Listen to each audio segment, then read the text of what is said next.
महायुतीची ताकद वाढतेय. पुढील काळात विरोधी पक्षात कुणी शिल्लक राहील की नाही माहिती नाही. गोरंट्याल यांच्या भाजप प्रवेशावर एकनाथ शिंदेंची प्रतिक्रिया. अनिल परब यांनी कांदिवलीतील समतानगर पोलिसांची घेतली भेट. सावलीबार प्रकरणी पोलिसांशी चर्चा केल्याची माहिती. नाशिकमध्ये होणाऱ्या कुंभमेळ्यात साईबाबांच्या नावानं नवीन आखाडा सुरू करणार. उत्तराखंड इथल्या जोगेश्वर धामचे महंत महादेव दास महाराज यांची घोषणा. केंद्रीय जलशक्ती मंत्र्यांना मुख्यमंत्री फडणवीसांचं पत्र. अलमट्टी धरणाची उंची न वाढवण्याची मागणी. सांगली आणि कोल्हापूर जिल्ह्यात पूर परिस्थिती गंभीर होण्याची शक्यता असल्याचं मुख्यमंत्र्यांचं मत.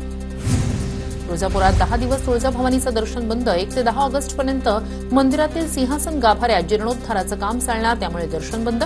मात्र धार्मिक विधी नेहमीप्रमाणे सुरू राहतील. वारंवार खंडित होणाऱ्या वीज पुरवठ्यामुळे उद्योजक हैराण. ठाण्यातील उद्योजकांचा गुजरातला स्थलांतराचा इशारा. पुढील तोडगा काढू. महावितरण अधिकाऱ्यांचं आश्वासन. अभियांत्रिकी संस्थांमध्ये पदवी अभ्यासक्रमांसाठीच्या प्रवेशांची पहिली यादी जाहीर.